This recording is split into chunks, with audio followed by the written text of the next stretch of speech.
Anatomical features of corals. Corals are complex organisms that can take on many shapes and forms. The knowledge of these anatomical features and morphology aids field-level cataloging. In this video, we will divide the observation of anatomical features into several sections. First is observation of the physical features of polyps, the cenosteum, size,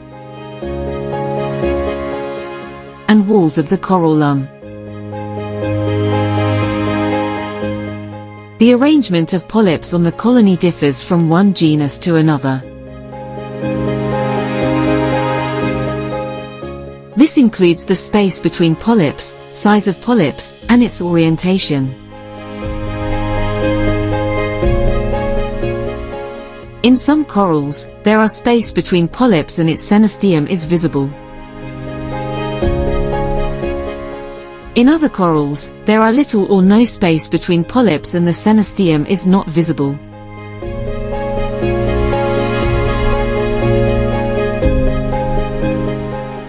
At this point, polyps are described as polyp and not corallite. Because the corallite is a definition of the calcium carbonate skeleton of the polyps, and is initially described by geologists for purpose of their work. However, there are instances where the word corallite is used to represent a polyp. Example, the leading polyp of genus Acropora is called the axial corallite, and the trailing polyps of that genus is called the radial corallite. These anatomical features are unique to genus Acropora, and it is key in distinguishing it from other genus. The polyp walls. It is also described as corallite walls. Corals demonstrates different characteristics in the development of polyp walls. Different genus will display different type of wall structures. There are 3 types of wall structures in hard corals. Some genus develop their wall structures separately and it often have spaces between polyps. Ribs in the inner wall called septa and the outer wall called costae. Living polyps appeared separated and the cenosteum is visible. There are corals that develop common wall structures between the polyps. In these corals the corallite only have septa and there are no costae. Here is the example of living polyps sharing a common wall. The third type is polyp wall is the one that is indistinct. In these corals there are no walls separating the polyps. There is neither septa or costae. Therefore, they are called septocostae.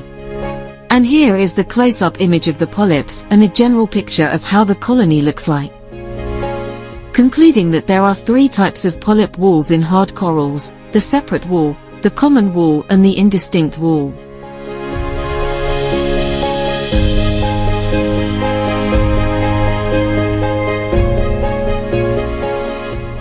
The surface of some coral colonies may have bumps and ridges. These characteristics may differ from species to species, and the presence or absence of these features also separates one genus from another. Ridges may have shallow or deep valleys, but it is not the walls between the polyps. Careful observation must be made to distinguish polyp walls and ridges. Some coral genus can be distinguished through the presence of bumps on the surface of the colony. These bumps are called the verucae.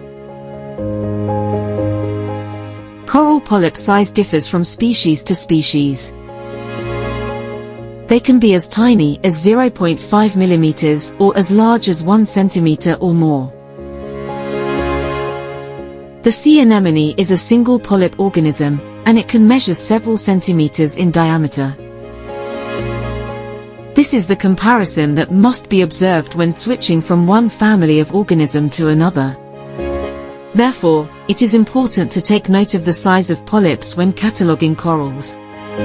Care must be taken to observe the polyps in different stages of their development. Newly developed polyps are significantly smaller than those reaching maturity. These range of growth must also be documented. Corals can also take on different colors when newly developed. This must also be noted in the observation. Polyp orientation in a colony is also distinct between species.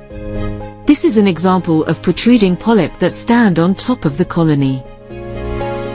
There are coral polyps that forms recessed below the surface of the colony. And there are polyps that is neither raised or sink, and they appear to lay flat on the surface of the colony. These polyps are usually very tiny and they are not visible to the naked eye.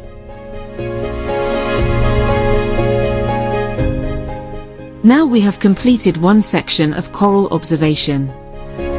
We can separate corals of different types by noting their polyp characteristics. The next step is to make observations on sections of the colony and the morphology of the colony.